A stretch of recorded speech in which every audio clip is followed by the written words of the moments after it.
கர்த்தர் எப்பவுமே இருதயத்தை பார்க்குறாருங்க. இவன் பணத்தை பெறுவதற்காக கொடுக்குறானா, என்னை நேசிப்பதற்காக கொடுக்குறானா, ரெண்டையும் கர்த்தர் பார்ப்பார். ஒரு ஏழைக்கு உங்களால் தேவன் ஏவும் போது உங்களுக்குள்ள ஒரு கம்பேஷன் ஏற்பட்டு உங்களுக்கு செஞ்சீங்கன்னா, ஒரு நாளும் உங்களுக்கு அப்படிப்பட்ட நிலை உங்கள் வாழ்க்கையில் வரவே வராது. ஏழைகளை அற்பமாக நினைக்கக்கூடாது, அவங்கள உயர்த்துங்கிற எண்ணம் இருக்கணும். அவங்ககிட்ட பேசினா கூட அவனை அச்சுறுத்தக்கூடாது. உங்களோட செல்வத்தை வச்சு உங்கள் பேசுகிற பேச்சு அவங்கள அப்படியே தூண்டி விடணும். அதை வாழ்கிற காலத்தில் உங்கள் கையில் கர்த்தர் கொடுத்த பணத்தை கொண்டு நீங்கள் என்ன செய்கிறீங்களோ அது உங்களுக்கு பின்னாடி வரும். பணம் வராது.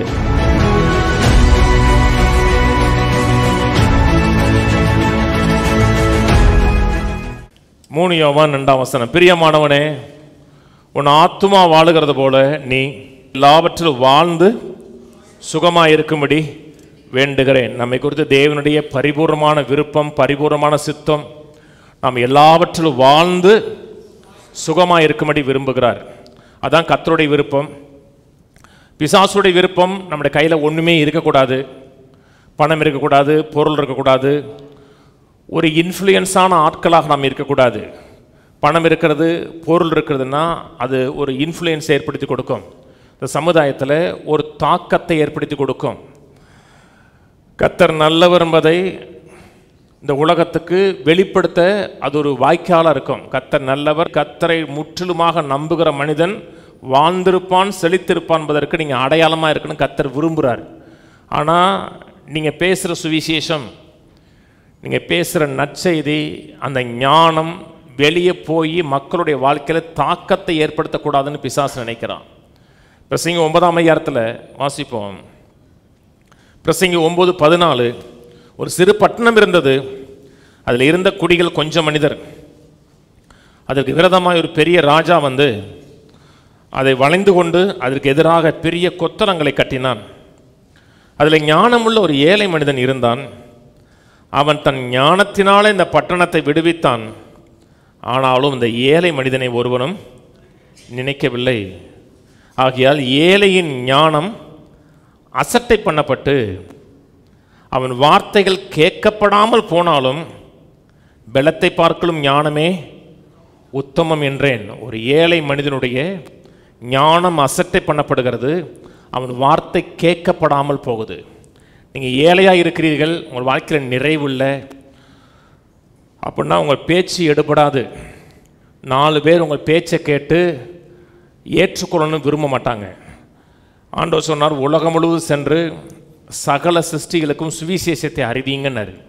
நீங்கள் அறிவிக்கிற கர்த்தருடைய வார்த்தைகள் அசட்டை பண்ணப்பட்டு விடக்கூடாது, அதை நிராகரித்து விடக்கூடாது, மக்கள் கேட்கணும்.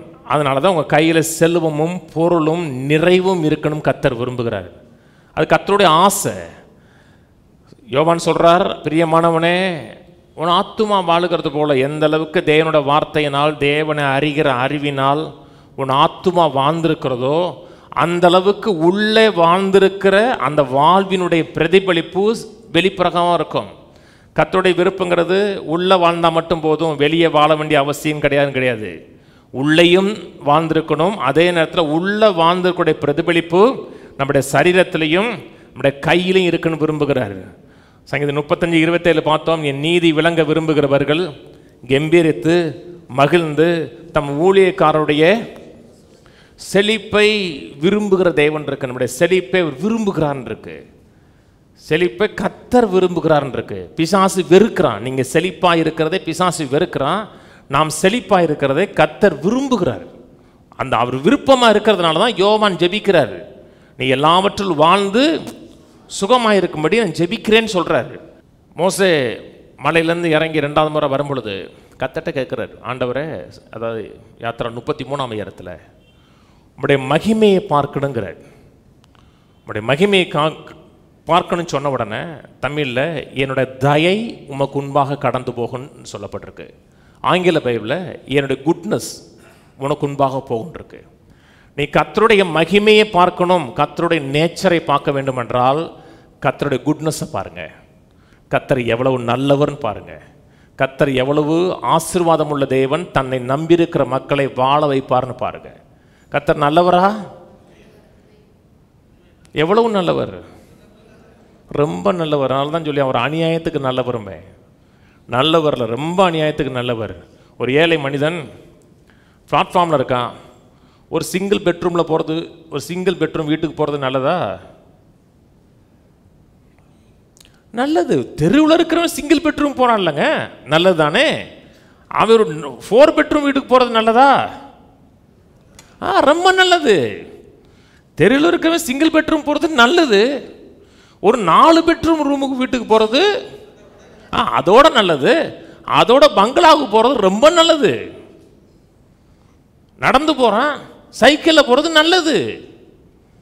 அப்புறம் ஒரு 2 வீலர் போடுறது நல்லது. அப்புறம் ஒரு நல்ல காரில் போகிறது ரொம்ப நல்லது. என்னங்க, ஒரு பென்ஸு காரில் போகிறது ரொம்ப ரொம்ப நல்லது. இது பார்த்தீங்களா, கடைசியில் நீங்கள் பென்ஸுக்கு போயிட்டீங்க பார்த்தீங்களா. காரு தான் அவசியம், பென்ஸ் அவசியமா? இல்லை கொடுக்க மாட்டேன்னு சொன்னாரா, கொடுக்க விரும்பலன்னு சொன்னாரா? உனக்கு பென்ஸ் காரை கொடுக்க மாட்டேன்னு சொன்னாரா, நான் விரும்பல அவர் சொன்னாரா? சில மதவாத ஆட்கள் சொல்றாங்க. வேதம் சொல்லுகிறது இஸ்ரவேலின் பரிசுத்தரை இஸ்ரவேல் மக்கள் லிமிட் பண்ணாங்கன்னு இருக்கு. கர்த்தர் கொடுக்க மாட்டேன்னு ஒரு நாளும் சொல்லலைங்க. நம்முடைய அவரை சார்ந்து இருக்கிறது, அவருடைய கிருபையை சார்ந்து இருக்கிறது, அவர் நம்முடைய வாழ்க்கையில் செயல்படுவதற்கு நம்ம லிமிட் பண்றோம்.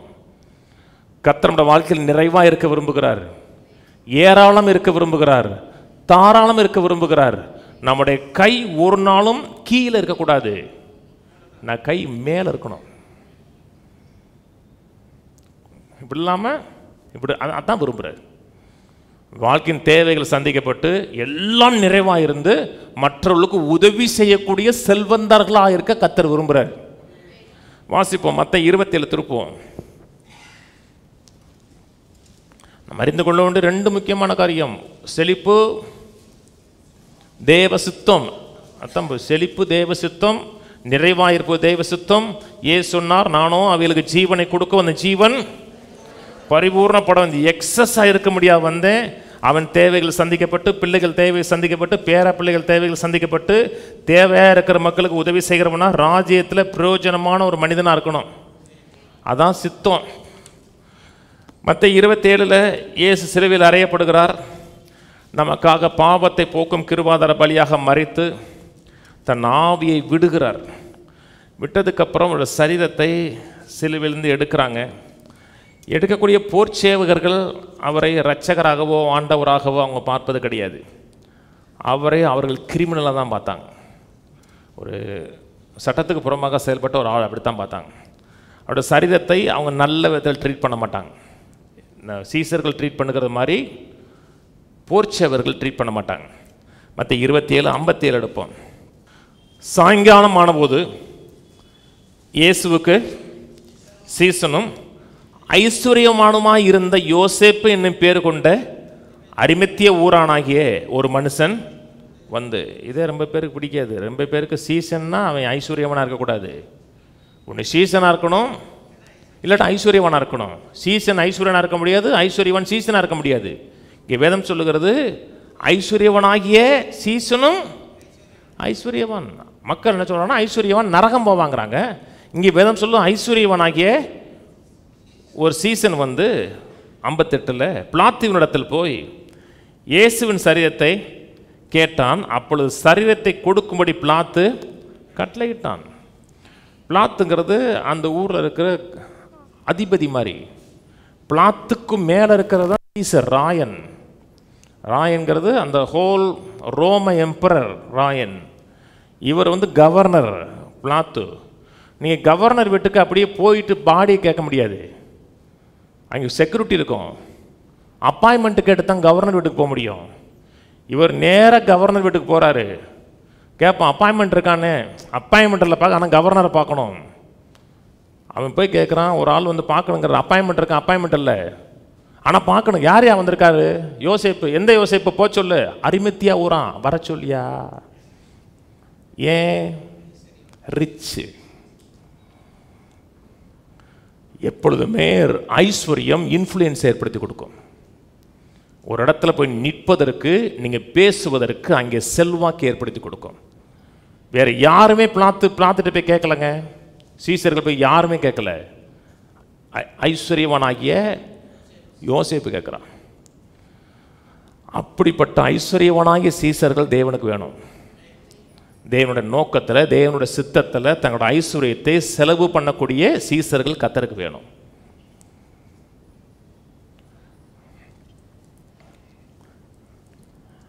அன்னைக்கு சீசர்கள் கலங்கியிருப்பாங்க. பாடி எங்கே போய் போட போகிறானோ, என்ன செய்ய போகிறானோ. கலங்கிருக்கிற நேரத்தில் இந்த மனுஷன் பிளாத்துட்ட பேசுகிறவொன்னே பிளாத்து சரீரத்தை கொடுக்கும்படி கட்டளையிட்டாங்க, கமாண்ட் பண்ணுறான், கூட அவர்கிட்ட கொடுங்குறான். முழு கண்ட்ரோலும் இவன் கையில் வருது. கீழே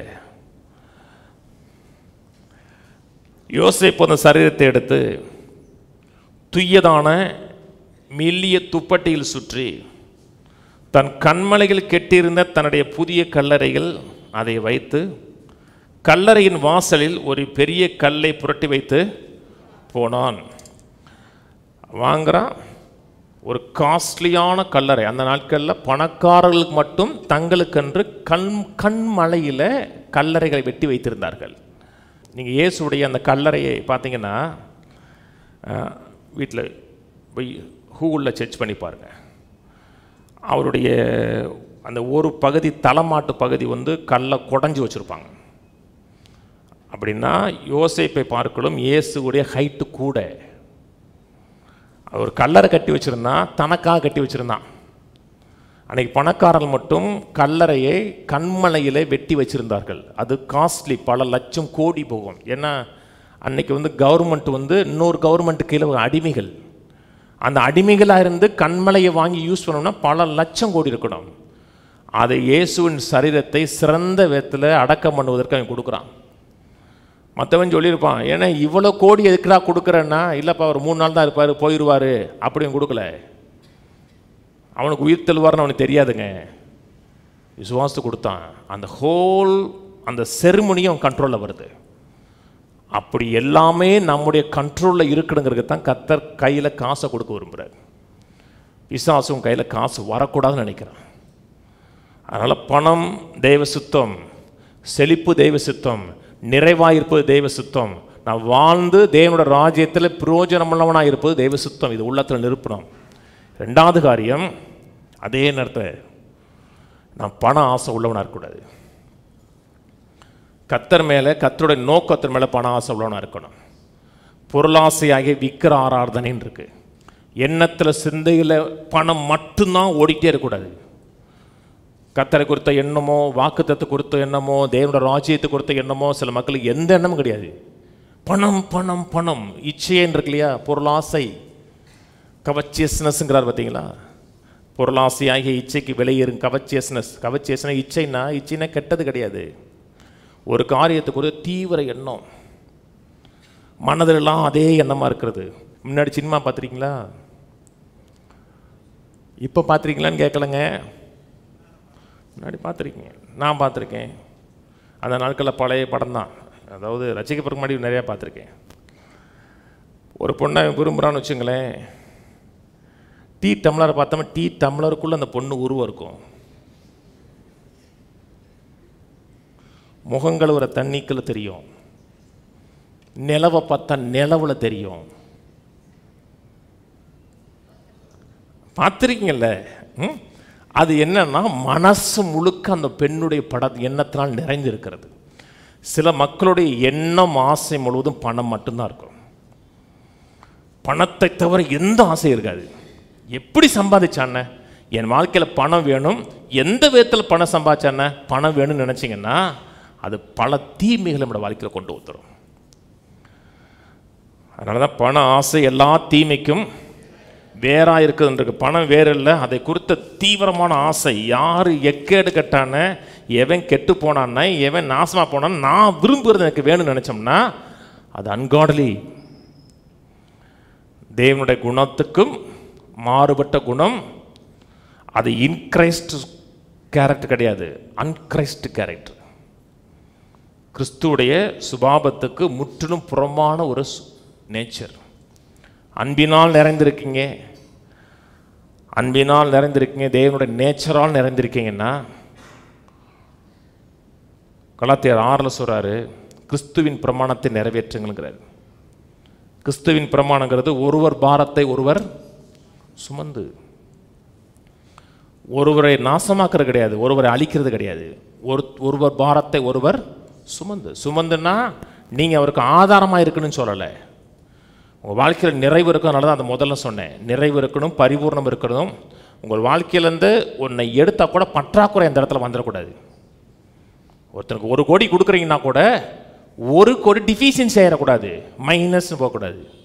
அது எடுத்ததுனுடைய அடையாளமே இருக்கக்கூடாது. ஒரு கடல்லேருந்து ஒரு ஒரு கண்டெய்னர் அப்படியே தண்ணி எடுத்தால் கூட கடல் உள்வாங்கிருச்சுங்க அப்படின்னு சொல்லுங்க, கடல் சலனமே இல்லாமல் இருக்கும் அந்த லைஃப். அதனால தான் என் பாத்திரம் நிரம்பி வழிகிறதுனாரு. அதே நேரத்தில் மற்றவரோட வாழ்க்கையில் நீங்கள் இருக்கிறீர்கள், உங்கள் வாழ்க்கையில் தேவன் இருக்கிறாருங்க தாக்கம் உங்கள் மூலமாக இருக்கணும். அதை கர்த்தர் விரும்புகிறார். 1 தீமோத்தேயு திருப்புவோம். 1 தீமோத்தேயு 6:6 போதும் என்கிற மனதுடனே கூடிய தேவ பக்தியே மிகுந்த ஆதாயம். போதும்னா ஒன்றுமே இல்லை, போதும் அதை சொல்லலை. இந்த போதும், இந்த கண்டென்ட்மெண்ட்டுங்கிற வார்த்தையை தேயர் சொல்கிறாரு. கண்டென்ட்மெண்ட்னா என்னங்கிறாரு. போதும் இருக்கு இல்லையா, போதும்னா கண்டென்ட்மெண்ட், மனரம்யம். தமிழ்லையே போதுங்கிற காட்டிலும் மனரம்யம், அதான் மனது. போதும் என்கிற மனது, மனரம்யத்தோடு கூடிய தேவ பக்தியே மிகுந்த ஆதாயம். கண்டென்ட்மெண்ட்னா a perfect condition of life in which no aid or support is needed. ஒரு பூர்ணமான நிலையில் உள்ள ஒரு வாழ்க்கை, எந்த உதவியும் எந்த சப்போர்ட்டும் தேவைப்படாத ஒரு லைஃபு. யாரை நம்பியும் வாழ்கிற வாழ்க்கை இல்லை.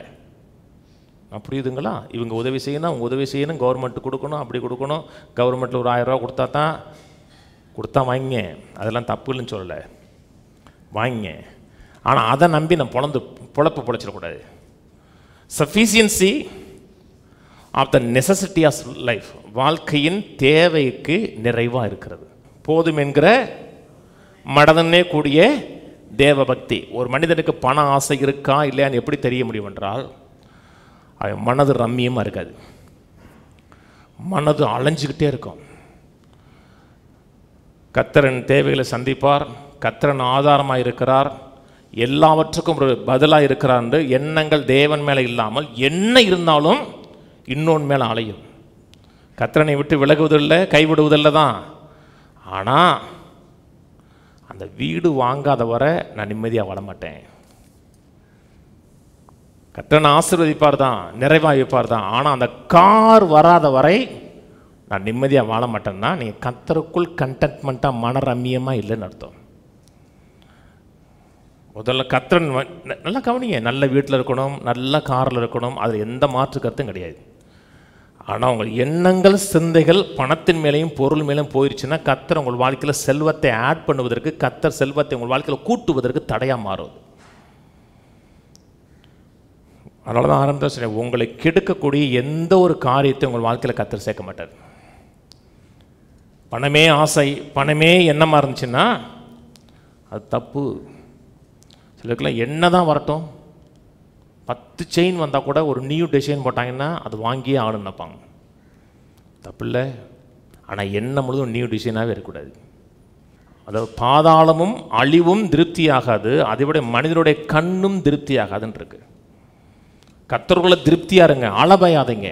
அதெல்லாம் கர்த்தர் கொடுப்பார். எண்ணத்தை தேவன் மேலே வைங்க. கீழே உலகத்தில் நாம் ஒன்றும் கொண்டு வந்ததும் இல்லை, இதிலிருந்து நாம் ஒன்றும் கொண்டு போவதில்லை என்பது நிச்சயம். எல்லாம் கவனிங்க. ஒரு காரியத்தை தான் கொண்டு போகிறேன், கவனிச்சிட்டே வாங்க. இன்றைக்கி ஒரு காரியத்தை மனதில் நிறுத்தி முடிக்க விரும்புகிறேன். இந்த உலகத்தில் நீ 120 வருஷம் வாழ்ந்தாலும் சரிதான், 150 வருஷம் வாழ்ந்தாலும் சரிதான், இந்த உலக வாழ்க்கையை விட்டு போகும்போது நாம் ஒன்றுமே கொண்டு போக மாட்டோம். எதுவுமே வேணா ஒரு நல்ல ட்ரெஸ் போட்டு விடுவாங்க, அவ்வளோதான். ட்ரெஸ்ஸு மட்டும்தான் போட்டு விடுவாங்க. மோதிரத்தை கழட்டிடுவாங்க, செயினை கழட்டிடுவாங்க, தோடை கழட்டிடுவாங்க, கழட்டிட்டு தான் விடுவாங்க. ஆனால் இந்த பூமியில் வாழுகிற அந்த குறிப்பிட்ட காலத்தில் 120 வருஷமோ 80 வருஷமோ 90 வருஷமோ எவ்வளோ வருஷமோ அந்த வாழுகிற காலத்தில் உன் கையில் கர்த்தர் கொடுத்த பணத்தை கொண்டு நீங்கள் என்ன செய்கிறீங்களோ அது உங்களுக்கு பின்னாடி வரும். பணம் வராது. வெளிப்படுத்த விஷயம் சொல்கிறார், அவனுடைய நற்கிரியே அவனுக்கு பின்னாடி வருன்றிருக்கு. ஒரு பணமும் வராது, ஒரு செல்வம் வராது. நீங்கள் எவ்வளோ மல்டி மில்லியனராக இருக்கலாம், இந்த உலகத்தில் பெரிய செல்வந்தனாக இருக்கலாம், அந்த செல்வமும் அந்த பணமும் புகழும் தேவனுக்கு முன்பாக ஒரு நிலையை ஏற்படுத்தி கொடுக்காது. நான் இவ்வளோ பெரிய பணக்காரன், பரலோகத்தை போனக்கு ஒரு பெரிய பணக்காரன் வந்திருக்கான்னு சொல்ல மாட்டாங்க. ஜஸ்ட் ஒரு பாடி, ஒரு விழுந்து போன மனிதனுடைய ஆத்துமா, அவ்வளோதான். லுக்கா 12ஆம் அதிகாரத்தில் ஒரு செல்வந்தனுக்கு பொருளாசை குறித்து தான் பேசுகிறாரு. வாசிங்களேன். பணமே இருக்கக்கூடாதுன்னு சொல்ல, பணம் இருக்கிறது நல்லது தான். வேதம் சொல்லுகிறது, நீதிமான் தன் பிள்ளைகளின் பிள்ளைகளுக்கு ஆஸ்தி வச்சுட்டு போகிறான்ருக்கு. ஆஸ்தி வச்சுட்டு போயிட்டு கத்தரை கொடுக்காமல் போனீங்கன்னா நீங்கள் போய் 3 மாதத்தில் எல்லாத்தையும் அழிச்சிருவான். 3 மாதம் அதிகம். பிள்ளைகளுக்காக சேர்த்து வச்சுருக்கேன். பிள்ளைகளுக்கு நீங்கள் சேர்த்து வைக்கிற மிகப்பெரிய செல்வம் தேவனை குறித்த அறிவு. அந்த அறிவு இல்லாமல் இருந்துச்சுன்னா 100 ஏக்கர் கொடுங்க, கொஞ்ச நாளில் ஒன்றும் இல்லாமல் வைக்கிடுவா. முதல்ல தேவனை கொடுங்க. லூக்கா 12:15 வாசிப்போம்.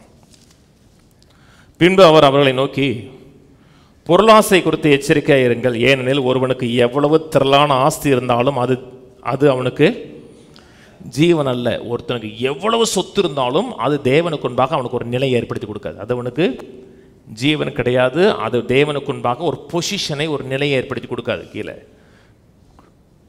அல்லாமலும் ஒரு ஓமை அவர்களுக்கு சொன்னார். ஒரு ஐஸ்வர்யமுள்ள ஒருவருடைய நிலம் நன்றாய் விளைந்தது. அப்பொழுது அவன், நான் என்ன செய்வேன்? என் தானியங்களை சேர்த்து வைக்கிறதுக்கு இடமில்லையே. நான் ஒன்று செய்வேன், என் களஞ்சியங்களை இடித்து பெரிதாக கட்டி எனக்கு விளைந்த தானியத்தையும் என் பொருள்களையும் அங்கே சேர்த்து வைத்து, பின்பு ஆத்துமாவே, உனக்காக அநேக வருஷங்களுக்கு அநேகம் பொருள்கள் சேர்த்து வைக்கப்பட்டிருக்கிறது. நீ இளைப்பாரி புசித்து குடித்து பூரிப்பாயிரு என்று தன் ஆத்துமாவோடே சொல்லுவேன் என்று தனக்குள்ளே சிந்தித்து கொண்டிருந்தான். தேவனோ அவனை நோக்கி, மதிகேடனே, உன் ஆத்துமா உன்னிடத்திலிருந்து இந்த ராத்திரியில் எடுத்துக்கொள்ளப்படும். அப்பொழுது நீ சேகரித்தவைகள் யாருடையதாகும் என்றார். தேவனிடத்தில் ஐஸ்வர்யவானாயிராமல் தனக்காகவே பொக்கிஷங்களை சேர்த்து வைக்கிறவன் இப்படியே இருக்கிறான். தேவனிடத்தில் அவனுக்கு ரிச்சு கிடையாது, பணத்தை சேர்த்து வச்சிருக்கிறான். இன்னைக்கு உலகத்தில் எத்தனை செல்வந்தர்கள் இருக்காங்க, செலிபிரிட்டிஸ் இருக்காங்க, ஸ்போர்ட்ஸ்மென்ஸ் இருக்காங்க, மக்களால் போற்றக்கூடிய ஆட்கள் இருக்காங்க. கிறிஸ்துவுக்குள்ளே இல்லை, அதனால் அவங்களுக்கு கிறிஸ்துவுக்குள்ள நான் யாராக இருக்கிறேங்கிற குறித்து அந்த அடையாளம் அவங்களுக்கு தெரியாது. கவனிச்சவங்க. பெரிய ஒரு ஸ்போர்ட்ஸ்மேன் இருக்கிறார், ஒரு அத்லட் இருக்கிறாரு. அவர் வந்தாருன்னா உலகமே அவரை போட்டுரும். இப்போ யாரா ஒருத்தன் யூடியூப் சேனல் ஆரம்பித்தவன், ரொனால்டோவா ஆரம்பித்த 1 மணி நேரமா?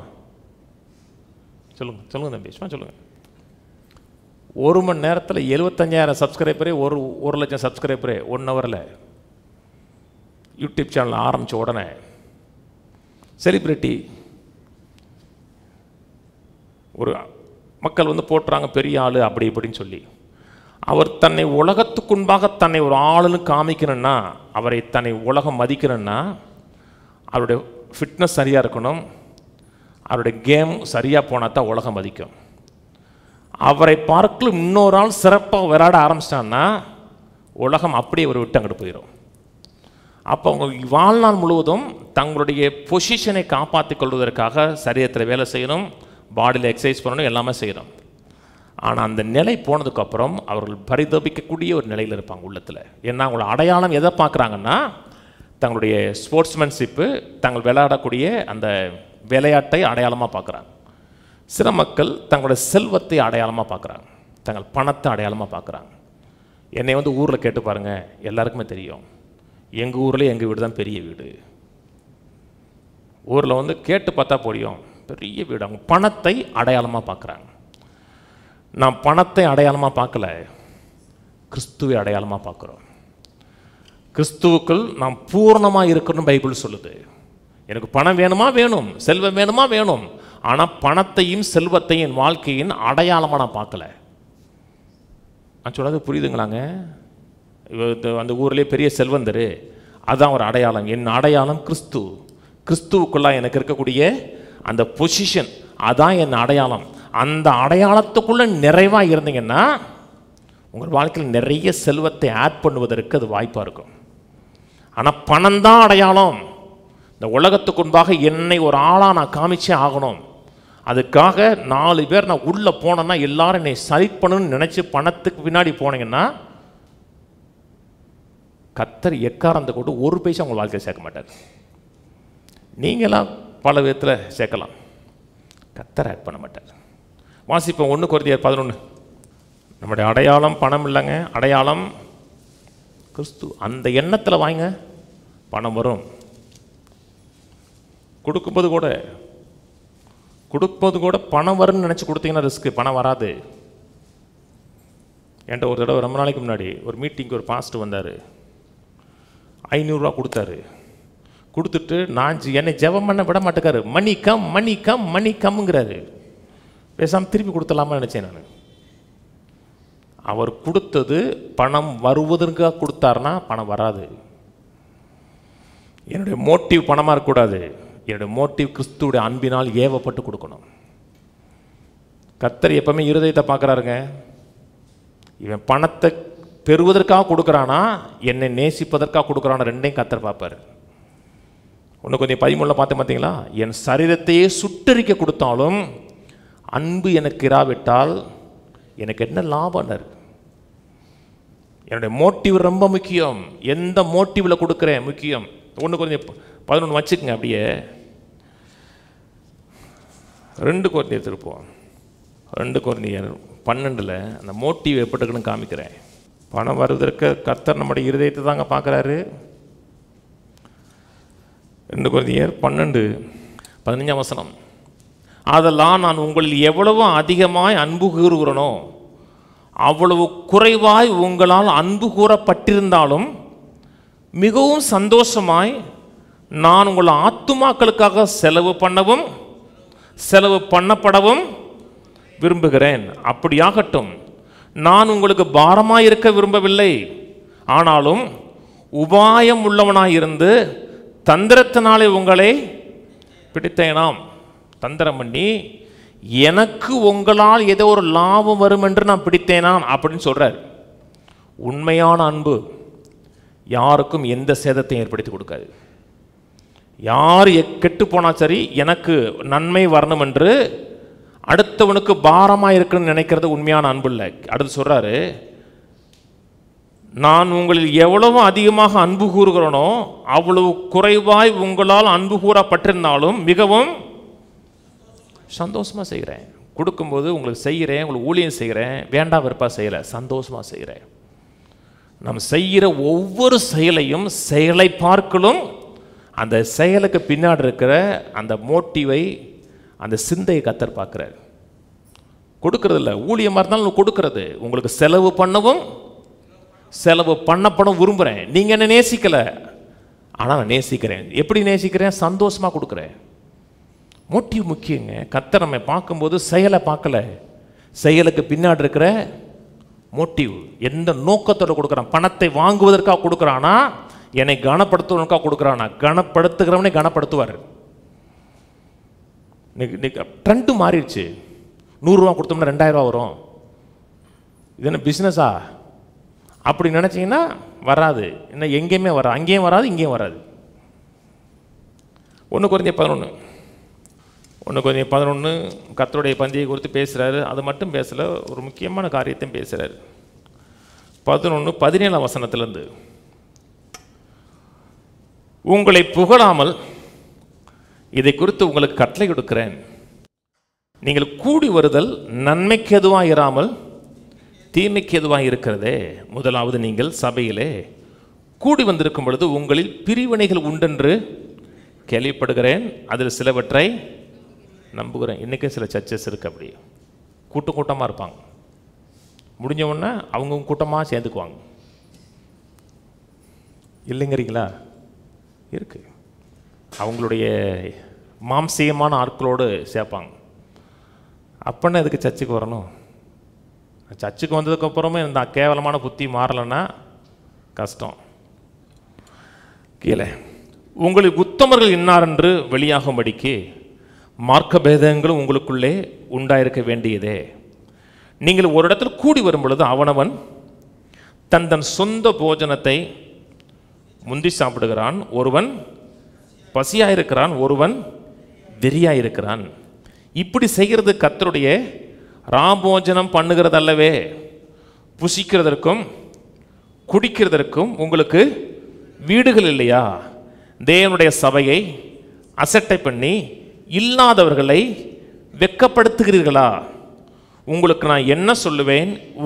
இதை குறித்து உங்களை புகழ்வேனோ? புகழேன்கிறார். ஒரு காரியம் பேசுகிறாரு, இல்லாதவர்களை வெட்கப்படுத்துகிறீர்களாங்கிறார். ரெண்டு காரியம். செல்வந்தர்களை வெட்கப்படுத்தக்கூடாது. இவன் இவ்வளோ பணம் வச்சிருக்கான், அதனால் இவன் கத்தரை வெட்டி விலையை தான் போயிருப்பான். செல்வந்தர்களையும் வெட்கப்படுத்தக்கூடாது, ஏழைகளையும் வெட்கப்படுத்தக்கூடாது. நாம் கூடி வந்திருக்கிறது நன்மைக்கு எதுவாக இருக்கணும். கூடி வந்திருக்கிறது கிளப் மாதிரி ஆகிடக்கூடாது.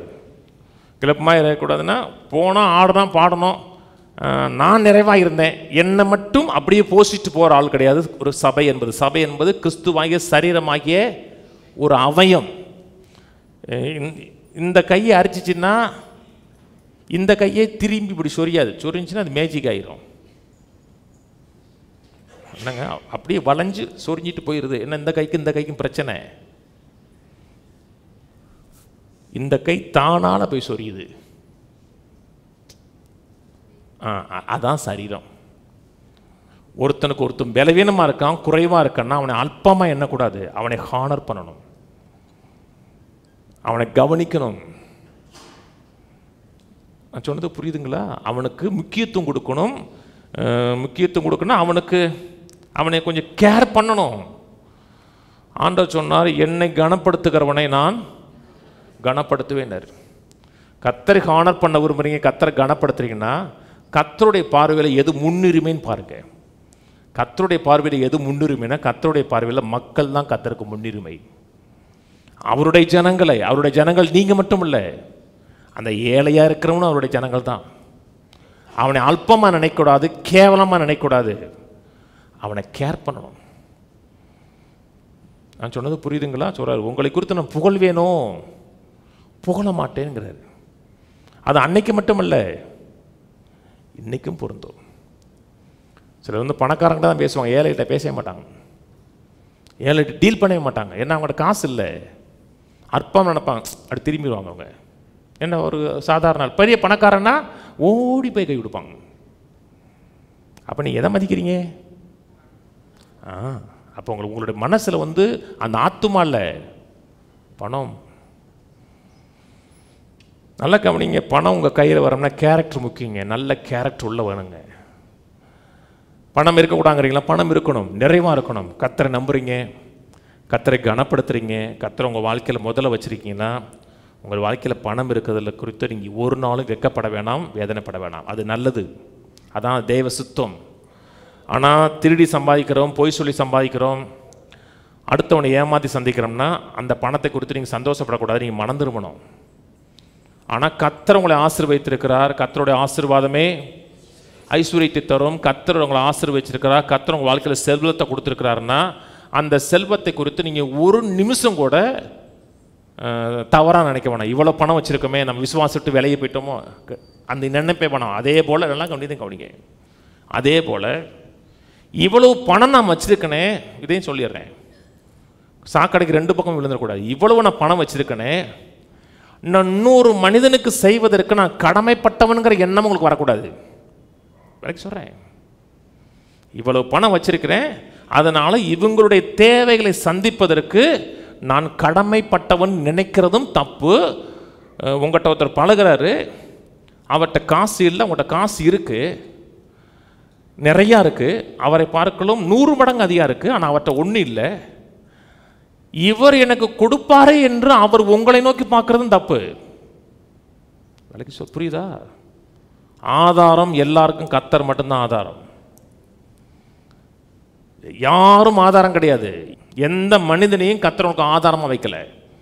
யாரை நோக்கி பார்க்கணும், இவங்க எங்கள் தேவையை சந்திச்சிருவாங்க, இவங்க இருக்கிற வரை நீ தூக்கி விட்டுருவாங்க அப்படின்னு நினச்சிங்கன்னா உங்களுக்கு பொருள் ஆசை இருக்குன்னு அர்த்தம். அடுத்தவன் வச்சிருக்கிற காசு மேலே உங்களுக்கு நோக்கம் இருக்குன்னு அர்த்தம். சொன்னது புரியுதா? அவன் காசு எவ்வளவு காசு ஒருத்தருக்கு இருந்தாலும் அவர் உங்களுக்கு உதவி செய்வார்னு அவரை நோக்கி பார்த்தீங்கன்னா அந்த உறவை உடைச்சிரும். கர்த்தரை நோக்கி பாருங்க, கர்த்தரை ஆதாரமாக வச்சு கேளுங்க. கர்த்தர் எந்த மனிதனை யூஸ் பண்ணணுமோ அந்த மனிதனை யூஸ் பண்ணுவார். எங்கேயோ தெரியாத ஆட்களை கர்த்தரை கொடுக்க பாருங்க. முன்னப்பட உங்களுக்கு பழகி இருக்க மாட்டாங்க, பேசி இருக்க மாட்டாங்க. ஆனால் மனுஷனை ஆதாரமாக வச்சிருக்கிறோம், இவர் கொடுப்பார்னு நினச்சிங்கன்னா தப்பு. அதே போல் உங்களுக்கு நிறைவாக இருக்குது, அவர் கொடுக்கணும்னு நீ கடமைப்பட்டவரும் கிடையாது. ஆனால் கர்த்தர் உங்களை லீட் பண்ணுறார், கர்த்தர் உங்களை நடத்துகிறார், அவனுக்கு கொடு என்று சொல்லுகிறார் என்றால் நீங்கள் வில்லிங் ஹார்ட்டாக இருக்கணும். நான் யாரை குறித்து நான் சிந்திக்க மாட்டேன், நான் எனது என்னுடையது நினச்சிங்கன்னா நம்ம கிறிஸ்துவின் சிந்தை இல்லைன்னு அர்த்தம். நீங்களாம் ஐயோ இவ்வளோ கஷ்டப்படுறாங்களே, நான் அவளுக்கு உதவி செஞ்சாங்கணுமே அப்படின்னு உங்களுக்கு முழு பாரத்தை சுமக்கக்கூடிய உலக ரட்சகர் நீங்கள் கிடையாது. நான் சொன்னது புரியுதுங்களா? அதே போல் நீங்கள் தேவைகளை சந்திப்பீர்கள் என்று உங்களை நோக்கி பார்க்க முடியாமல் கர்த்தர் ஏழைகளை வைக்கல. ஆனால் ஏழைகளை நீங்கள் அசட்டை பண்ணக்கூடாது, அற்பமாக நினைக்கக்கூடாது. கர்த்தர் லீட் பண்ணுறாரு, உனக்கு ஒரு 1 லட்சம் கொடுன்னு லீட் பண்ணுறாருன்னா அதற்கு வில்லிங்காக இருந்தீங்கன்னா நீ கர்த்தருடைய கையில் ஒரு கருவியாக இருக்கீங்கன்னு அர்த்தம். அது நாங்கள் இது 2 காரியம். முதல் காரியம், என் கையில் இருக்க செல்வத்தை குறித்து, நிறைவை குறித்து நான் அவமானமாக நினைக்க வேணாம். எனக்கு இவ்வளோ காசு இருக்குது, அவனுக்கு காசு இல்லையே அப்படின்னு நினைக்க வேணாம். அவனுக்கு நான் செய்வதற்கு கடமைப்பட்டவன் என்று நினைக்க வேணாம். அதே நேரத்தில் எந்த ஒரு ஏழையும் அற்பமாக நினைக்க வேணாம். உங்களோட 100 மடங்கு ஒருத்தன் கம்மியாக இருக்கான், உங்களுக்கு 100 மடங்கு அதிகமாக இருக்குது, அவனை ஏளனமாக நினைக்காதீங்க. என்ன உங்களை காட்டில் 100 மடங்கு இன்னொருத்தர் இருக்கான்ல. ஒரு இடத்துக்கு போகிறீங்க, உங்களை காட்டில் 100 மடங்கு உள்ள உங்களை அற்பமாக ட்ரீட் பண்ணிட்டான், தூக்கம் வருமா?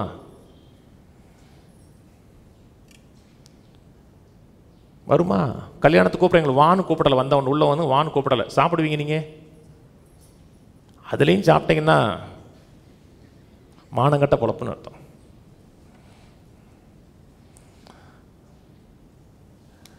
அன்பானது எப்பொழுதுமே என்னுடைய ஆக்ஷனும் என்னுடைய பேச்சும் அடுத்தவனை காயப்படுத்துமா படுத்தாதான்னு யோசிச்சு பார்க்குறது தான் அன்பு. என்னுடைய செயல், என்னுடைய பேச்சு அவனை காயப்படுத்துமா காயப்படுத்தாதுன்னு ஒவ்வொரு முறையும் யோசிச்சு பேசணும். ஒரு இடத்துக்கு போகிறீங்க, சாதாரண ஃபங்க்ஷன், எல்லாம் கவனிங்கெல்லாம் முக்கியங்க, ஆட்டிடியூடுங்க. உங்களோட செல்வந்தை, உங்கள் கையில் இருக்க செல்வம் அவனை அற்பமாக நினைக்க வச்சிடக்கூடாது. நான் ஒரு ஏழைங்கிற ஒரு ஆட்டிடியூடு அவனுக்குள்ளே கொண்டு வந்துடக்கூடாது. ஒரு சாதாரண வீட்டுக்கு போகிறீங்கன்னா சாதாரணமாகவே போங்க. அங்கே வந்து அப்படியே வரிசையாக அடிக்கிட்டு போக வேண்டிய அவசியம் கிடையாது. அதுக்குன்னு ஒரு இடம் இருக்கும், எல்லாரும் அடிக்கிட்டு வருவாங்க, அங்கேயே அடிக்கிட்டு போங்க. அவன் உங்களை பார்க்கவே மாட்டான். புரியுதா? எந்த இடத்துல போனாலும் உங்களை காமிக்கவே கூடாது. உங்களை காமிச்சிட்டிங்கன்னா அவன் அந்த இடத்துல அற்பமாக எண்ணப்படுவான். நமக்கு இல்லையே, நம்ம வறுமையில் இருக்கிறோமே, நம்ம கஷ்டத்தில் இருக்கிறோன்னா அவனை நீங்கள் உங்களோட செல்வத்தினால அப்ரஸ் பண்ணிடக்கூடாது. கர்த்தர் பார்ப்பாருங்க இதெல்லாம். ஒன்றை காமிக்க போறியா என்ன காமிக்க போறியான்னு பார்ப்பாரு. நீங்கள் எவ்வளவு செல்வந்தம் வந்தாலும் உங்களை காமிப்பதற்காக செல்வத்தை கொடுக்கல. வாசிப்போம் 1 யோவான் 2. அதனால் இந்த போதனையில் நான் பெரும்பாலும் கேரக்டர் கொடுத்தா நிறைய போதிச்சிருக்கேன். 1 யோவான் 2:16 வாசிப்போம். ஏனெனில் மாம்சத்தின் இச்சையும் கண்களின் இச்சையும் ஜீவனத்தின் பெருமையுமாகிய உலகத்தில் உள்ளவைகள்லாம் பிதாவினால் உண்டானவைகள் அல்ல, அவைகள் உலகத்தினால் உண்டானவைகள். ஒரு காரியம் சொல்றாரு, ஜீவனத்தின் பெருமையுமாகிய உலகத்தில் உண்டானவைகள்லாம் பிதாவினிடத்தில் வந்தது கிடையாது, உலகத்திலிருந்து வந்தது. NLT போடு. For the world offers only a craving for physical pleasure, a craving for everything we see, and pride in our achievement and possessions. These are not from the Father, but are from this world. இந்த உலகம் ஒன்று offer பண்ணுது. மாம்ச இன்பத்தை அப்படியே, கிரேவிங்னா என்ன சொல்கிறது, ஏங்குறதுன்னா ஏண்டா அலையிறங்கிறாங்க தெரியுமா, அது அலைகிறது. அப்படியே மாம்ச இன்பத்துக்காக அலைகிறது, கண் பார்க்கறதையெல்லாம் அலைகிறது, தங்களோட அச்சீவ்மெண்ட்டையும் தங்களோட சாதனைகளையும் தங்கள் செல்வத்தையும் பெருமையாக நினைப்பது. இது பிதாவினிடத்தில் வந்தது கிடையாது, அது அன்பும் கிடையாது. சில நேரத்தில் நமக்கு அறியாத விதமாக நம்முடைய செல்வத்தையும் நம்ம செஞ்சதையும் அடுத்தவங்களை மட்டுப்படுத்தணுங்கிறதுக்காக நம்ம பேசியிருக்க மாட்டோம். நம்முடைய மோட்டிவ் அதாக இருக்காது. அப்படிங்க நமக்கு என்ன இருக்குது, நம்ம என்ன செஞ்சுருக்கிறோம் என்பதை ஒருத்தரை மட்டுப்படுத்துவதற்காக நம்ம பேசியிருக்க மாட்டோம். ஆனால் நீங்கள் பேசுனதை பிசாசு பயன்படுத்தி, பாரு அவன் எப்படி இருக்கான், நீ எப்படி இருக்க பாரு, அவன் நல்லா இருக்கான், நீ உருப்படாமல் இருக்க, நீ ஒன்றும் இல்லாமல் இருக்க, நீலாம் வாழ்க்கையில் முன்னேறவே முடியாது, உனக்கு விமோச்சனமே இல்லைங்கிற ஒரு உணர்வை அவனுக்கு கொடுத்து மட்டுப்படுத்திடுவான். நீங்கள் ஒரு ஆள்கிட்ட நீங்கள் பேசுகிறீங்க, இல்லை கவனிங்க முக்கியங்க, ஒரு ஆள்கிட்ட பேசுகிறீங்க, உங்கள் செல்வத்தை உங்களோட சாதனையை அவனுக்கு காமிக்கிறீங்கன்னா, உங்கள் செல்வமும் சாதனையும் அவனை அச்சுறுத்தக்கூடாது, அவனை பயமுறுத்தக்கூடாது, அவனுக்கு அது இன்ஸ்பிரேஷனாக இருக்கணும். இன்டிமிடேட் பண்ணிடக்கூடாது. இன்டிமிடேட் பண்ணிடக்கூடாதுன்னா அவனை அச்சுறுத்தக்கூடாது, ஆனால் அவனுக்கு இன்ஸ்பிரேஷன் இருக்கணும். நம்மளும் வாழ்ந்துடலாம், நம்மளும் ஜெயித்தரலான்னு இருக்கணுமே தவிர உங்களோட செல்வமும் உங்களோட புகழும் அவனை அச்சுறுத்தக்கூடாது. நான் சொன்னது புரியுதுங்களாங்க? ஒரு இடத்துக்கு நீங்கள் போகிறீங்க, ஒரு பென்ஸ் கார் நீங்கள் கொண்டு போகிறீங்க, ஒருத்தர் கேட்குறாரு, பிரதர் சூப்பராக இருக்குது கேட்குறாரு, எப்படினாலும் பென்ஸுக்காரன் வாங்கன்னு விசுவாச்சேன், வாங்கிட்டேன்ல அப்படின்னு சொன்ன உடனே நீங்கள் சொன்னது கரெக்டா? ஒரு பென்ஸுக்காரன் எப்படினாலும் வாங்கன்னு ரொம்ப நாளாக விசுவாச்சுங்க, வாங்கிட்டேங்க அப்படின்னு சொல்கிறீங்க. அது அவருக்கு ஏதாச்சும் ஒரு இன்ஸ்பிரேஷன் ஏற்படுத்தி கொடுக்குமான்னு கேட்டால் கொடுக்காது. நம்மளும் நல்லா வாழ்ந்துடலாம்னு இன்ஸ்பிரேஷன் ஏற்படுத்தி கொடுக்கணும்னா கொடுக்கவே கொடுக்காது. அவருக்கு அது இன்டிமிடேஷன் ஏற்படுத்தி கொடுக்கும், அச்சுறுத்தல் ஏற்படுத்தி கொடுக்கும். அவருக்கு இவ்வளோ விசுவாசம் இருக்குது, பாடுறா பென்ஸே வாங்கிட்டாரு, நம்ம பாரு சைக்கிளே வாங்க முடியாமல் இருக்கோம் அப்படின்னு ஒரு அச்சுறுத்தல் ஏற்படுத்தி கொடுக்கும். உங்களுக்கு விசுவாசம் வந்துச்சு, அந்த விசுவாசம் கொடுத்தது யார்? அது எப்படி கொடுத்தார்? வார்த்தையை கேட்க வச்சார். அந்த வார்த்தை யாருது? அது போதிச்ச போதகர் ஆவியானவர் ஒரு மனுஷன் மூலமாக செஞ்சார். உங்கள் பேச்சில் கர்த்தரே வரலையே, கர்த்தருடைய கிருபை வரலையே. நான் விசுவாசம் தானே சொன்னீங்க, நான் விசுவாச்சேன், கர்த்தர் கொடுத்தாரு, கர்த்தர் தான் கொடுத்தாரு. ஆனால் கர்த்தருடைய கிருபை, கர்த்தருடைய ஆசீர்வாதம் ஐயா ஒன்றுமே இல்லையா, நான் கர்த்தரை நம்பினேன், கர்த்தர் தன் கிருபையை கொடுத்தாரு அப்படின்னு நீங்கள் கர்த்தரை இந்த இடத்துல உயர்த்தி பேசுனீங்கன்னா அவனுக்கு அச்சுறுத்தலாக இருக்காது, நம்மளும் வாழ்ந்துடலாங்கிற ஒரு ஆசையை ஏற்படுத்தி கொடுக்கும். நீங்கள் பேசுகிற ஒவ்வொரு பேச்சும் உங்களோட செல்வத்தையும் உங்களோட புகழையும் காமிக்கிறதா இருக்கக்கூடாது. ஒரு இடத்துக்கு போகிறீங்க, என் பிள்ளை டாக்டராக இருக்கான், என் பிள்ளை 5 லட்சம் சம்பாதிக்கிறான், கேட்டானா அவன்கிட்ட? கேட்டானா? அது அவனுக்கு தேவையா? அதனால அவன் பிரயோஜனப்பட போகிறான்னா கிடையாது. நீங்கள் உங்களோட பேச்சும் உங்கள் செயலும் எந்த காரணத்தை கொண்டும் ஏழைகளை அவமானப்படுத்துறதா இருக்கக்கூடாது. சில மக்கள் பர்பஸாகவே ஃபோன் பண்ணி அவனை டென்ஷன் ஆக்கிறதுக்காகவே சொல்லுவாங்க தெரியுமா?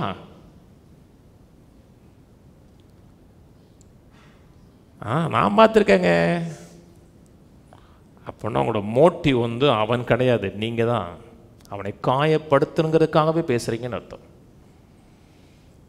இருதயங்களை உள்ளந்திரைங்களை ஆராய்ந்து பார்க்குறவருங்க கர்த்தர். அவர் கொடுக்குற பணம் அடுத்தவனுக்கு இன்ஸ்பிரேஷன் பண்ணணும், அவனை அச்சுறுத்தக்கூடாது. வாசிப்போம் அதனால் பணக்காரனாக இருக்கிறது குறித்து அவமானமும் படக்கூடாது, அதே நேரத்தில் ஏழையாக இருக்கிறது குறித்து அற்பமாகவும் நினைக்கக்கூடாது. இன்னொன்று சொல்கிறேன், இந்த மக்களுடைய மனநிலை எப்படி இருக்குன்னா, முற்போக்காக பேசுனோம்னா அதை தங்களுக்கு எடுத்துக்க மாட்டாங்க, பிற்போக்காக பேசுனோம்னா என்னை பற்றி தான் பேச இருப்பாங்க. என்னைத்தானே சொன்னார், குறிப்பாக குண்டாக இருக்கிறத பற்றி பேசுகிறேன்னு வச்சுங்களேன், நான் குண்டா இருக்கேன்னு தான் எப்போ பார்த்தா அவர் பேசுகிறாரு. நீங்கள் குண்டா, உங்களையும் அந்த குண்டோட அடையாளப்படுத்தாதீங்க. உங்கள் பிரச்சனையோடு உங்களை ஒரு நாள் இணைக்காதீங்க. இணைச்சிட்டிங்கன்னா உங்களை அதோட ஐடென்டிஃபை பண்ணிடுவீங்க. நான் சொன்னது புரியுதுங்களாங்க? ஏழ்மைத்தனம் இருக்கு, ஏழ்மைத்தனம் வேற, நீங்கள் வேற. நீங்கள் ஏழையா? ஏழை கிடையாது. ஏன்னா கர்த்தர் உங்களை ஐஸ்வர்யமான்னு சொல்கிறாரு. நாம் ஐஸ்வர்யான ஆதரக்காக அவர் சிலுவையில் தரித்திரியமானன் இருக்கு. உங்களை ஒரு நாளும் ஏழ்மைத்தனத்தோடு அட்டாச் பண்ணி பார்க்கக்கூடாது. ஏழ்மையாக இருந்தீங்கன்னா, பணக்காரனாக இருந்தாலும் பணத்தோடு என்ன அட்டாச் பண்ணி பார்க்கக்கூடாது, கர்த்தரோடு தான் அட்டாச் பண்ணணும். வேதம் சொல்லுகிறது, பலவீனனும் தன்னை, அப்போ ஏழையும் தன்னை கர்த்தருக்குள் ஐஸ்வர்யமான்னு சொல்லணும். இல்லாததை இருக்கிறதை போல் அலைங்க. 1 கொரிந்தியர் 11 சொல்கிற பாடம் தான். ஏழ்மைத்தனத்தோடு உங்களை ஐடென்டிஃபை பண்ணிடாதீங்க. அதே நேரத்தில் அடுத்தவனை இம்ப்ரெஸ் பண்ணுவதற்காக, உங்களை ஒரு ஆளுன்னு காமிக்கிறதுக்காக செயல்படாதீங்க. என்ன பண்ணாங்க? கர்த்தருடைய பந்திங்க. அங்கே வந்து பொதுவாக அன்னைக்கு நமக்கு ஒரு சின்ன வேஃபர் கொடுத்து முடிச்சிடும். அங்கே அப்படிலாம் கிடையாது. வீட்டிலேருந்து நல்ல கொரிந்து சபை வந்து ரிச்சு சபை, நல்லா வீட்டிலேருந்து நல்லா 65 நல்லா கோழி, நல்லா வான்கோழி எல்லாம் பொறிச்சு வச்சு கம்யூனின்னு ஆரம்பிக்கிறதுக்கு முன்னாடி ஒயினை ஊற்றி அப்படி கடன் குடிக்கிறது. அதான் சொல்கிறாரு, வெறிக்கிறதுக்கும் குடிக்கிறதுக்கும் வீடு இல்லையான்னு. அப்போ எல்லாருக்கும் வீடு உள்ள இருக்கேன், நல்ல வீடு வச்சுருக்கான், வீடு இருக்குது. ஆனால் ஒருத்தன் ஏழை ஒருத்தன் இருக்கான், அவன் பாவம் ஒரு மேரி பிஸ்கட்டை டீரை ஊற்றி சாப்பிட்டுட்டு இருக்கான். அவனுக்கு ஏன்னு கேட்குறது கிடையாது. நல்ல பழக்கம் கிடையாதுங்க. அன்றைக்கி ஒரு கேட்க நினச்சேன், அப்புறம் அவர் பாஸ் பண்ணிட்டார். இந்த சிங்கப்பூர் ஹோட்டலில் தான் வேகமாக வந்தார். சார் இட்லி இருக்கான்னாரு, உட்காந்தாரு, இட்லின்னு எந்திரிச்சு போயிட்டார். நான் டக்குன்னு அவர்கிட்ட கோக்க நினச்சேன், இட்லி சாப்பிட தான் வந்தீங்களா, காசு இல்லையான்னு கேட்கலான்னு நினச்சேன். காசு இல்லை, அதனால் இட்லி சாப்பிடணும் வந்தீங்கன்னா நான் காசு தரேன், சாப்பிட்டு போக. உங்களை ஒரு ஆளை காமிக்கிறதுல நான் யாருன்னே ஒரு தெரியாது. எங்கே போனாலும் யாருடைய ஏழ்மைத்தனத்தையும் அவமானமாக எண்ணாதீங்க. உங்களை பணக்காரன்னு காமிக்காதீங்க. புரியுதா? வாசிப்போம். நீதிமொழி 14. பணம் அவசியமாங்க? பணம் இங்கே இருக்கா? பணம் பூமியில் இருக்கா? இருக்கு, நல்லா கவனிங்க. கர்த்தர் ஆதியாம் 1 பணத்தை பூமியில் வச்சாரு தெரியுமா? அந்த பணத்துக்கு அப்புறம் பூமியில் கர்த்தர் பணத்தையே வைக்கலை. பணத்தை வச்சானா தங்கத்தை வச்சார். அன்னைக்கு வச்சிருக்க தங்கத்தை தான் மக்கள் ரீசைக்கிள் பண்ணிகிட்டே வராங்க. அதே மாதிரி இன்னொன்று சொல்கிறேன், தங்கமும் தண்ணியும் ஒன்று விளக்கி சொல்கிறேன். ஆதியாம் 1 கர்த்தர் பூமியில் தண்ணியை வச்சார். அதுக்கப்புறம் கர்த்தர் பூமியில் தண்ணியை சேர்க்கவே இல்லை. ஏற்கனவே இருந்த தண்ணியை ரீசைக்கிள் பண்ணிட்டே வராங்க.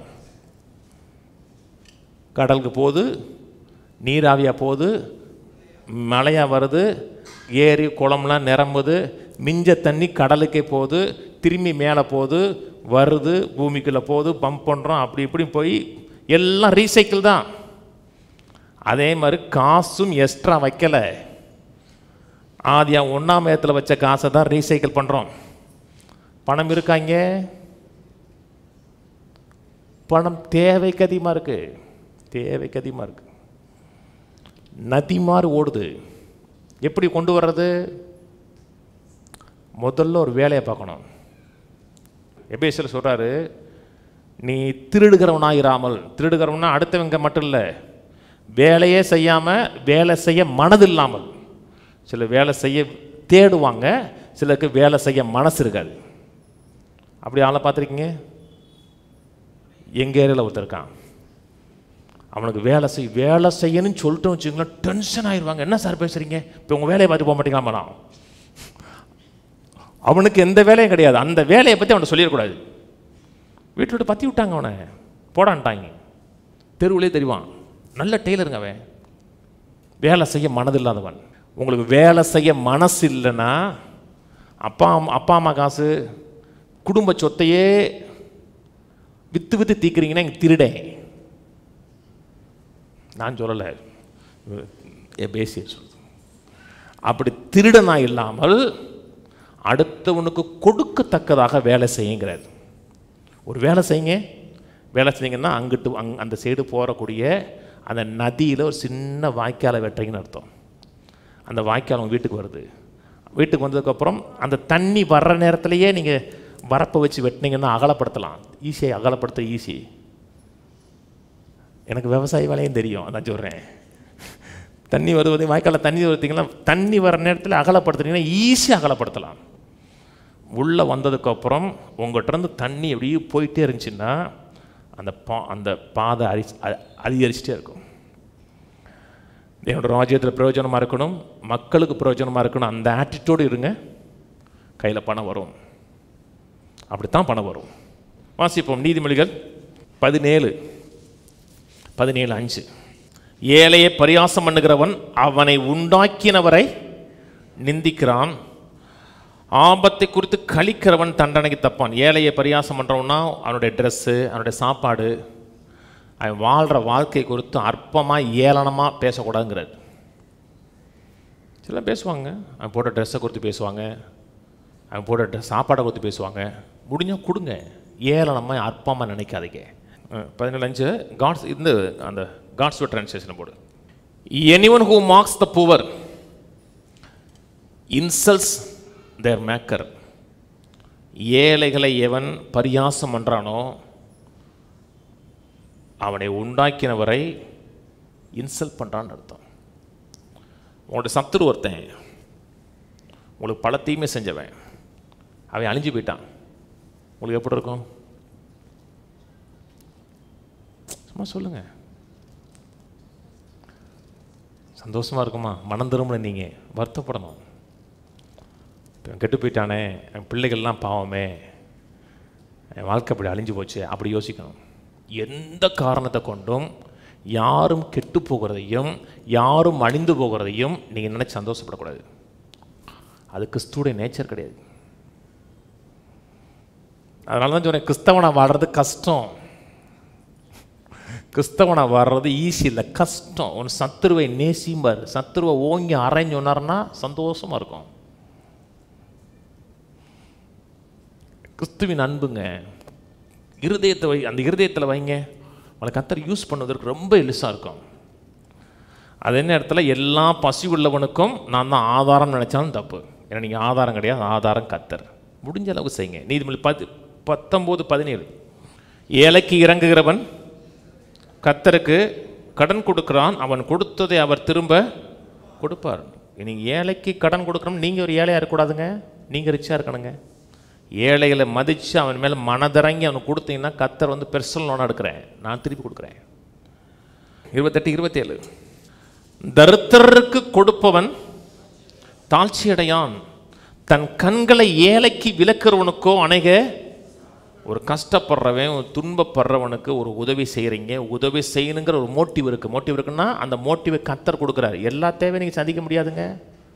ரோட்டில் போகிற அத்தனை குடிசையும் நீங்கள் மாற்றி அமைக்க முடியாது. நீங்கள் கவர்மெண்ட் நடத்தலை, உங்களுக்கு முடிஞ்சதை செய்யுங்க. ஆனால் ஒரு ஏழைக்கு உங்களால் தேவன் ஏவும்போது உங்களுக்குள்ள ஒரு கம்பேஷன் ஏற்பட்டு உங்களுக்கு செஞ்சீங்கன்னா ஒரு நாளும் உங்களுக்கு அப்படிப்பட்ட நிலை உங்கள் வாழ்க்கையில் வரவே வராது. உங்களுக்கு யாராச்சும் உதவி செஞ்சாதான் பிழைக்கணுங்கிற நிலைக்கு கர்த்தர் ஒரு நாளும் கொண்டு வர மாட்டார். அட்டிடியூடுங்க, மனநிலை. ஏழைகளை அற்பமாக நினைக்கக்கூடாது, அவங்கள உயர்த்துங்கிற எண்ணம் இருக்கணும். அவங்ககிட்ட பேசினா கூட அவனை அச்சுறுத்தக்கூடாது. உங்களோட செல்வத்தை வச்சு, ஐயோங்களாம் நல்லா இருக்காங்களே, நம்ம ஒன்றும் இல்லாமல் போயிட்டோமே, அப்படி அச்சுறுத்தாமல் அவன் உங்கள் பேசுகிற பேச்சு அவங்கள அப்படியே தூண்டி விடணும். கடைசியாக ஒரே வசனம், சங்கீதம் 41:1. சிறுமைப்பட்டவன் மேல் சிந்தை உள்ளவன் பாக்கியவான், தீங்கு நாளில் கர்த்தர் அவனை விடுவிப்பார். சிறுமைப்பட்டவர்கள், கஷ்டப்படுகிற மேலே சிந்தை உள்ள மனிதன் பாக்கியவான், தீங்கு நாளில் அவனை விடுவிப்பார். நெட்டில் போடு. How blessed is the one who treats the poor properly. ஒரு ஏழைகளை சரியான விதத்தில் ட்ரீட் பண்ணுகிறவன் எவ்வளவு பாக்கியவான், எவ்வளவு ஆசீர்வதிக்கப்பட்ட மனுஷன். The Lord will rescue him in the day of trouble. எவ்வளவு கஷ்டம் துன்பம் வந்தால் கூட அவனை அதிலிருந்து கத்தரவனை விடுவிப்பான். நான் கத்தருடைய கரத்தில் ஒரு கருவியாக இருக்கான். கத்தரவனை யூஸ் பண்ணுவதற்கு ரெடியாக இருக்கான். ஒரு நாளுங்க பணக்காரனுக்கு ஒரு ட்ரீட்மெண்ட்டு, ஏழைக்கு ஒரு ட்ரீட்மெண்ட் இது வரைக்கும் நான் கொடுத்து கிடையாது. இது வரைக்கும் நான் கொடுத்து கிடையாது. எத்தனையோ பணக்காரங்களுக்கு தெரியும். பணக்கார வீட்டுக்கு எப்படி போகிறனோ அதே மாதிரி ஏழை வீட்டுக்கும் போகிறேன். ஒரு வீட்டுக்கெல்லாம் போகவே முடியாதுங்க. போகும்போதுன்னா குனிஞ்சு தான் போகணும். உள்ளே போய் அந்த உட்காரவும் முடியாது. வெறும் சாணி வச்சு இடம் தான் சின்ன. அங்கேயே உட்காந்து அவங்க கூட டீ தான் குடிச்சு சொன்னேன். எனக்கு அவங்கள ஏழையெல்லாம் பார்க்கல, அவர் விசுவாசியாக தான் பார்க்குறேன் நான். யாக்கோபில் சொல்கிறாரு, ஒரு பணக்காரன் வீட்டுக்கு சர்ச்சுக்கு வரான், அவன் நல்ல சேரில் உட்காரு. ஏழை வந்தானா நான் இங்கே உட்காருப்பா. ஏழைக்கு ஒரு ட்ரீட்மெண்ட், பணக்காரன் ஒரு ட்ரீட்மெண்ட் கொடுத்தா கர்த்தர் இருதயத்தை பார்ப்பார். அவங்கள நேசிங்க, அவங்கள உயர்த்தணும்னு நினைங்க. அவங்கள உயர்த்துவதற்கு கர்த்தர் உங்களுக்கு கருவியாக பயன்படுத்துன்னு நினைங்க. கர்த்தர் கையில் செல்வத்தை கொடுப்பார். என்னுடைய ஆசை தான், எந்த ஏழையிலையும் ஏழம் நினச்சிடக்கூடாது. அதனால் யாருக்காச்சும் நான் உதவி செஞ்சால் கூட யாருக்கும் தெரியக்கூடாதுன்னு நினைப்பேன். அவங்க 4 பேருக்கு முன்னாடி தெரிஞ்சுன்னா ஐயோ நம்ம காசு வாங்கிட்டேமே உங்களுக்கு அது தெரியக்கூடாதுன்னு நினைப்பேன். யாருக்கும் தெரிஞ்சிடக்கூடாதுன்னு நினைப்பேன். அந்த ஆட்டிடியூடு வைங்க. ஏழையில் உயர்த்தணும்னு என்ன வைங்க. உங்களை ஒரு ஆளாக காமிக்கக்கூடாது, கர்த்தரை காமிக்க நினச்சிங்கன்னா கர்த்தருடைய செல்வத்தை கையாளுவதற்கு சரியான கேண்டிடேட். கையில் செல்வம் வரும், பொருள் வரும், நிறைவு வரும், வாழ்வு வரும், வளமை வரும். எழுந்து நிற்போம். கர்த்தர் உங்களை ஆசீர்வதிப்பார். பிதாவே உம்மை துதிக்கிறோம், ஸ்தோத்திரிக்கிறோம், நன்றி செலுத்துகிறோம். செய்திருக்கிற சகல கிருபைகளுக்காக, தயவுகளுக்காக நன்றி. எங்களை நேசிக்கிற தேவனாக நீங்கள் இருக்கிறதுக்காக நன்றி. எங்களை அன்பு கூறுகிற கர்த்தராக நீ இருக்கிறதுக்காக நன்றி. எங்களை நேசிக்கிறதுனால நேசகுமாரனை கொடுத்து நேசகுமாரனுடைய சகல நிறைவை எங்கள் மேலே வைத்திருக்கிறதுக்காக நன்றி. கேட்ட மக்களை ஆசீர்வதிக்கிறேன், குடும்பங்களை ஆசீர்வதிக்கிறேன். கையின் பிரயாசங்களை ஆசீர்வதிக்கப்படட்டும். இந்த உலகத்துக்கு நாங்கள் ஆதாரம் இல்லை, நீரே எங்கள் ஆதாரம். அங்கே செல்வமாக இருப்பது, செல்வமுள்ள சீசர்களாக இருப்பது உமக்கு பிரயோஜனம், ராஜ்யத்துக்கு பிரயோஜனம். கர்த்தாவே, தேவன் மேலே சிந்தை உள்ள மக்களாய், மக்கள் மேலே சிந்தை உள்ள மக்களாய் எங்களை மாற்ற வேண்டுமா ஜெபிக்கிறோம். எங்களையே நினைத்து எப்பொழுதுமே சிந்திக்கக்கூடிய சுயநலமுள்ள மக்களாக இல்லாமல் எங்களுக்கு கிறிஸ்துவின் சிந்தை உண்டாக முடியாது ஜெபிக்கிறோம். கிறிஸ்துவுடைய அன்பு எங்களை நெருக்கி ஏவ வேண்டுமா ஜெபிக்கிறோம். ஆசீர்வதிங்க. உம்முடைய குணாதிசயம், உடைய மனநிலை, உடைய அன்பு எங்களுடைய இருதயத்தில் ஊற்றப்பட்டிருக்கிறதுக்காக நன்றி. அதை வெளிப்படுத்துகிற மக்களாய், அதை வெளிப்படுத்தக்கூடிய உக்கரானக்காரர்களாக எங்களை மாற்ற வேண்டுமா ஜெபிக்கிறோம். எந்த சூழ்நிலைகளையும், ஏழைகளையும், பணம் இல்லாதவர்களையும் அவமானப்படுத்துவர்களாக இல்லாமல் அவர்களை உயர்த்த வேண்டும், அவர்களை மேன்மைப்படுத்தி வாழ வைக்க வேண்டுங்கிற நான் அவர்கள் இன்ஸ்பிரேஷனாக இருக்கணுங்கிற அறிவும் எண்ணம் எங்களை ஆதிக்கம் செலுத்தட்டும். ஆசீர்வதிங்க. எல்லா கனமும் எல்லா மகிமையும் உமக்கே உண்டாகட்டும். ஆசீர்வதிப்பீராக. இயேசு கிறிஸ்துவின் நாமத்தில் பிதாவே, ஆமென். இந்த கர்த்தராகிய இயேசு கிறிஸ்துவுடைய கிருபையும், பிதாவாகிய தேவனோட அன்பும், பரிசுத்தாவின் ஐக்கியமும் இன்றைக்கும் என்றைக்கும் கிறிஸ்துவின் வரியை மட்டும் இருப்பதாக. ஆமென். கர்த்தரோட ஆசீர்வதித்து எல்லா தீமைக்கு விலக்கி காக்க கடவர். கர்த்தர் தம்முடைய தயவுள்ள முகத்தை உங்களை பிரகாசிக்க பண்ணி உங்களுக்கு கிருபையாயிருக்க கடவர். கர்த்தர் தம்முடைய முகத்தை உங்களை பிரசன்னமாக்கி எல்லையெங்கும் சமாதானம் கட்டளையிட கடவர். கர்த்தரோட ஆசீர்வதித்து ஜீவனோடு, சுகத்தோடு, தீர்க்காயுசோடு 120 ஆண்டுகளுக்கு மேலாக வாழ வைப்பாராக. ஆமென், ஆமென், ஆமென்.